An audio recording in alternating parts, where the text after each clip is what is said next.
เด็ดอ่อนอย่าค่อยออกไปข้าวเห็นย่างก็กินข้าวกินน้ำขึ้นสองคนก็ไม่ได้กินเนาะอิ่มแล้วอิ่มเลยเธอพูดน่ะโอ้ยบุราพ่อเลยไอ้ก็ไปคนไปก่อนโอ้บายแม่ได้ปะจะไปแม่เลยเอาอ๋อน้องเอ้ยแต่ว่าบ่วันนี่ก็แค่นได้พี่น้องเนาะกับบ่ได้ว่าอันนี้แหละทุกครั้งเห็นบ่สุดแล้วนี่ก็อันนี้นำไปเห็นบ่ตั้งใจเด้พี่น้องบ่ได้บังคับหยังใดบ่ให้อยู่กินข้าวเขาก็บ่อยู่พี่น้องเอ้ยเช่นอะไรอีกเนาะแล้วสุดที่ละไหม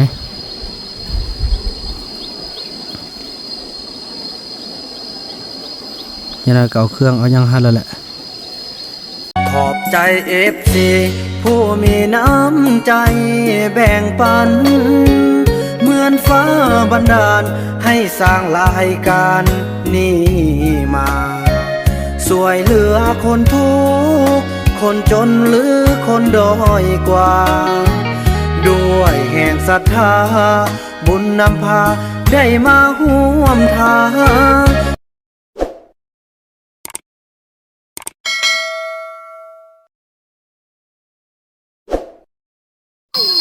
สบายดีท่านผู้ชมเนาะสบายดี FC ของบ่าวนำกันบทสู่คู่สู่คนพี่น้องบ่ว่าสิอยู่ภายในหรืออยู่ต่างประเทศคลิปนี้ก็เป็นคลิปหนึ่งที่พี่น้องพอต้องเหลืองเขาออกมาเอาของอยู่ของกินพี่น้องเนาะต่อจากคลิปอีพีที่แล้วก็คือหดหูใจพี่น้องจอมใจได้เลือกทางเดินชีวิตของนางนั่นก็คือเลือกเอาเบาวาดเนาะมาห่อเอาเครื่องแล้วก็เอายาปัวพญาจากเบาวนำไปปัวพัวเพิ่นละพี่น้องเนาะแม่เพิ่นกะบ่สร้างชีวาละขอเพิ่นเลือกเอาเองขอให้เพิ่นมีความสุขกับการทางเดินของเพิ่น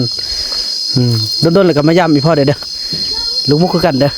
ต้นมายามเด้ยามบ่แม่เก็บเอามาหมักม่วงเด้ต้นเอาปูเด้เอายอดบุญยอดไหวเด้เนาะไปนี่คือจะมานี่อันนี้เก็บมาหมักม่วงเด้คันเห็นอีแพทย์เราเล่นมาบอกอีพ่อเด้อเห็นอยู่ซะแล้วบอกได้โอ้พ่อเห็นอีแพทย์อยู่พี่ละต้นซานมันผู้เฒ่าอย่ามันลงป่าแล้วนะคือติกายลงป่ามันชอบเพิ่นเฮาพี่กายเนี่ยนั่นนึงเห็นลบไปลบมาพอนำไปเอาแล้วลูกก็ไปห้างนั่งเขาขี่รถไปวุ่นเขาจะห้างก็ไปวุ่นโรแมนติกขี่รถใส่ลูกเห็นขี่รถไม่ได้แพทย์นะลูกเห็นดีเห็นขี่รถไปทางเตอร์พุ่นโอ้ก็จะไม่เขาไปทางนั่นเหรอขับไปบ้านดิขับไปกระโดดเข้าไข่เดี๋ยวไปเจอกินข้าวกินข้าวนี้กินข้าวอิ่มอย่าไปออกไปนะมื้อแรงโลกบ่เด็ดอ่อนมื้อแรงค่อยเมื่อบ่แรงค่อยเมื่อโอ้กินข้าวกินน้ำอย่าค่อยไปโอ้เฝ้านั่นน่ะเฝ้าไปหาผัวน่ะน่ะเฝ้าไปหาผัว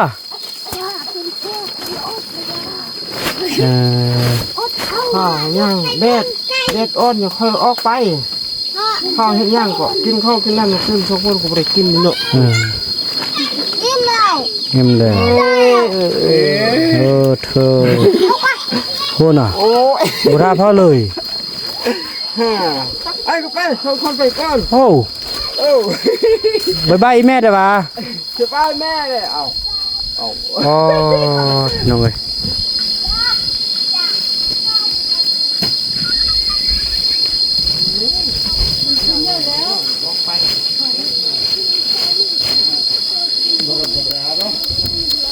ยอมเล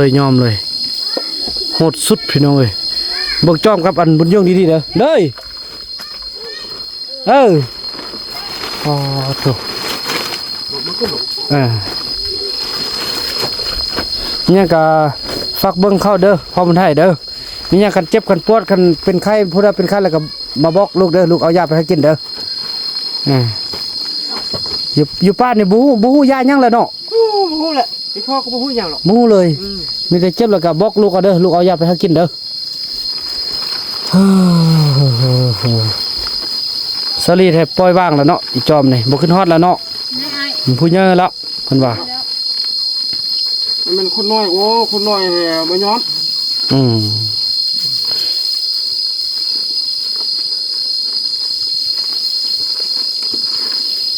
นี่แหละมาหาลูกนะได้เข้าได้น้ำได้หลายๆอย่าง อันแย่หั่นแล้วแย่หั่นแล้วแกะเชื่อ ก็เอาไปแกะเลย เอาไปกินแกะก็เอาไป กิน แกะ เบิดแล้วก็ แกะออกมันสะเนาะ กินเบิดแล้วเชื่อเลยมันแกะนี้เชื่อไว้มาแล้วมาขาย อืม ขายได้เงินโอ้คือเพิ่นขายก็ได้เงินโอ้ แม่นแหละ อันทิพย์นี่บ่ได้เงินแล้วบ่ได้กินแล้วเป็นนาแล้วไป ยืนน้ำลูกน้ำเต้าเด้อแม่เด้อป้าแม่ตาเพชรจักไปใส่เลยยันสิลงป้านะไปพุ่นน่ะป้าในที่สุดแม่ตาเพชรก็เหาะออกซอกเส้นทางออกจนได้เนาะโดยเห็นบอกอยู่นำพ่อกะค่าข้อกะข้อไก่สุกินนี่เพราะว่ามื้อนี้เนาะเพิ่นให้งานมา นกเด็ก แม่นกไปเบิ่งเขาเจะปลูกสลีให้งานมาเนาะพี่น้องเนาะก็เลย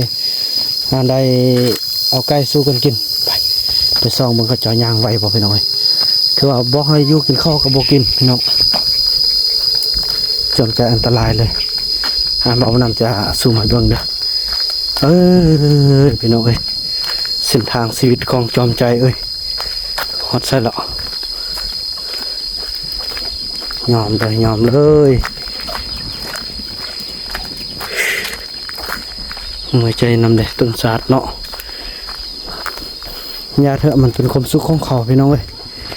ให้เขาห้ามบ่ได้หรอก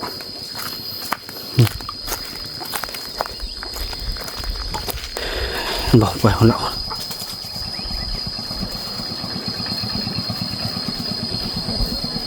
โอ้ยละเอ้ย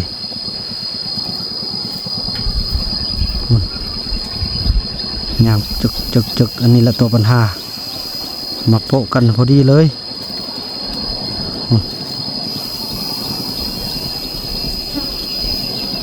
ได้ไปหาพ่อเพิ่นลาชีวิตเอ้ยโทษบาวัดบ่ได้แล้วเด้อพี่น้องเด้ออย่าไปโทษบาวัดบ่ได้บาวัดให้ตามใจบาบุญนำเลยให้เอาก็เอาบ่ให้เอาแล้วก็อยู่จังซั่นแต่เป็นย้อนคนเฮานี่แหละย้อนผู้หญิงนี่แหละพี่น้องเอ้ยที่ไปหาเองยังนะ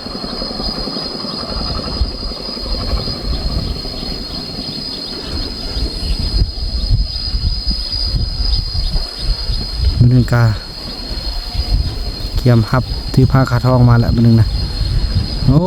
ยพี่น้อยบอกแล้วเบานำบอกแล้วเบาวัดนะมันเป็นลูกโต้นะเบานำเบาล่างกองเลยพี่น้อยแต่เขาก็บ่ฟังพี่น้อยแต่ว่าเบาวัดนี่ก็แค่นได้พี่น้องเนาะกับบ่ได้ว่าอันนี้แหละทุกครั้งเห็นบ่สุดแล้วนี่ก็อันนี้นำไปเห็นบ่ตั้งใจเด้พี่น้องบ่ได้บังคับอย่างใดบ่ให้อยู่กินข้าวเขาก็บ่อยู่พี่น้องเอ้ยเช่นนั้นได้อีกเนาะก็สุดที่แล้วไหม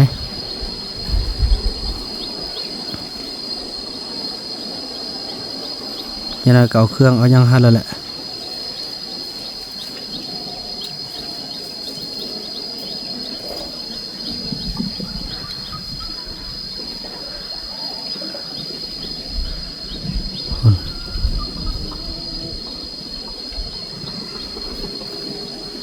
ขอให้ลูกโชคดีเด้อนางมุกแถวเว้าบ่ม่วนจักน้อยละเด้ว่ามึงบ่กู้เลยเด้พี่น้องเอ้ยอยู่ในป่าน่ะท่าโด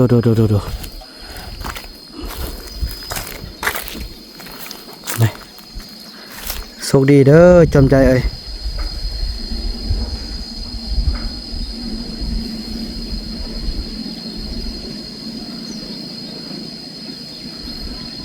ขอให้เจ้าจงโชคดียิดละ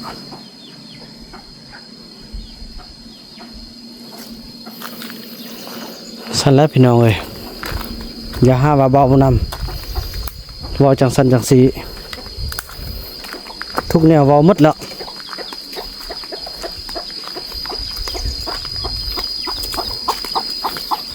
บ่ได้ไผก็ได้แต่เด็กน้อย2 คน ผู้เฒ่า2คนนางลีก็โอเคแล้วอยู่ก็อยู่ไปก็ไปบ่ได้สนใจพี่น้องเลยนางจอมนี่เกือบเฮ็ดให้เสียตอนหัวอีกละ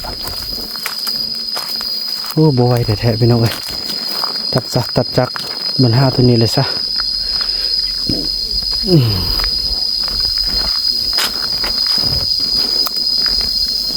โอ้ยโอ้นี่อยู่กันแล้วโอ้สวยพอลูกไก่เนี่ยนี่แหละลูกเอ้ยนี่เห็นบ่อยู่บ้านอยากกินไก่ก็ได้กิน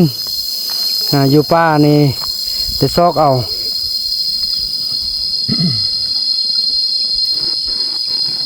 จังหน่อยพ่อสิซื้อโทรทัศน์ให้เด้อซื้อโทรทัศน์ให้แล้วก็มันนั่นแหละเนาะได้เบิ่งกันเลยกันได้ขึ้นเฮือนมาก่อนลูกเอ้ยขึ้นมาเลยพ่อสิซื้อตอนนี้มันคือว่าเฮาซื้อป้าแล้วมันเฮือนบ่ทันแล้วนะก็มันน่ะอดทนทึบจังหน่อยเด้อได้พ่อสิ ไก่ ไก่ลุง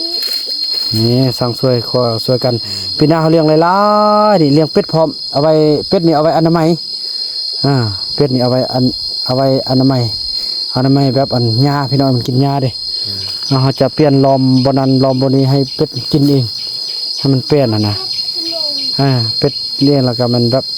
หญ้านี่ให้เป็ดแฮบกินหมดเลยนะ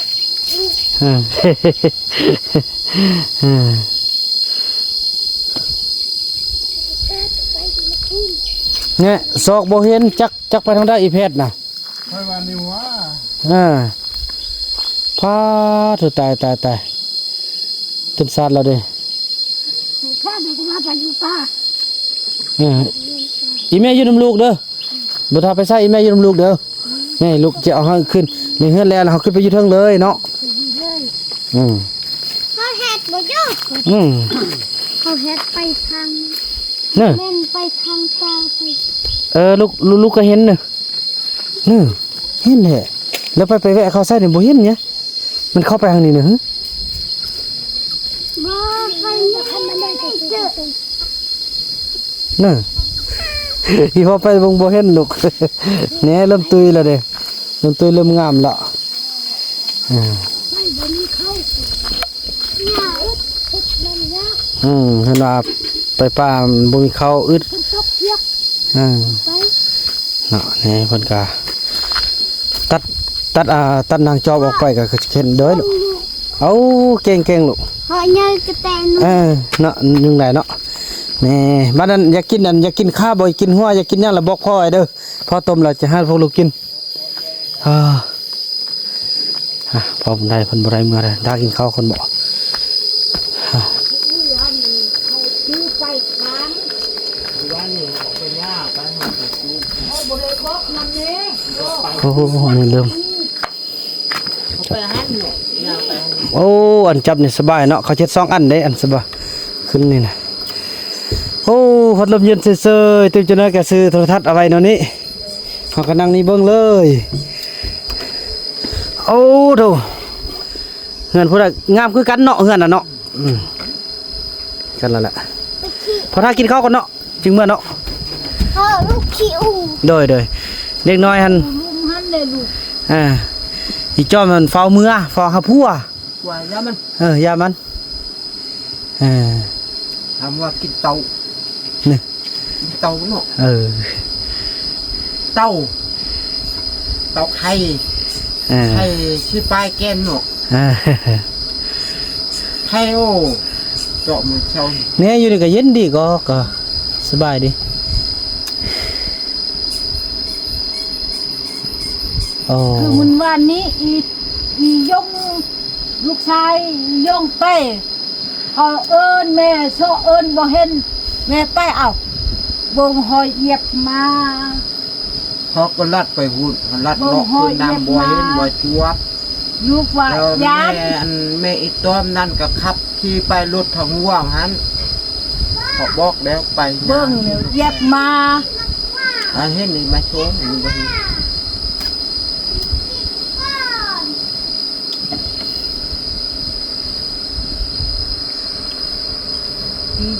ไปกับผู้เอ้ยผู้อีจอ เฮื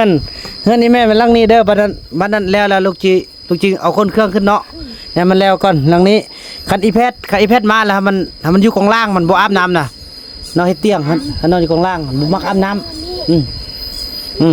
แล้วจะนอนสั้นก็ได้อีแม่แล้วนอนได้พุ่นกับลานมีอียงอีจอมอีเต้าอีจอมเนี่ยบ่มีละอีจอมนี่โดยลูกพอละ2คนเนาะเท่านี้แหละ อีจอม อีจอมบ่มีแล้วอีจอมบ่มีแล้วอยู่นำพัว พ่อโมโหแม่เท่า หรือว่าย่าคัน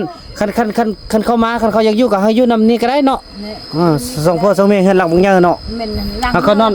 ทางนอนนี่ก็ได้เนาะ นอนทางนี้ก็ได้นอนมุมนี้ก็ได้น ถ้า อน ว่าเมียเราเป็นลูกนี่เคยมันก็นอนนี้ก็ได้นี่คือกว้างโอ้ ของพ่อเมียนี่แม่กับพ่อนี่นอนแต่ลูกเคยมันนอนทางนี้นี่ลำล่างนี่เด้อนอนนี่ก็เป็นยาวนี่เนาะเอาค้างมานอนนี่ ก็ได้แต่ย่านมาสิแจ้แข่งกันหัน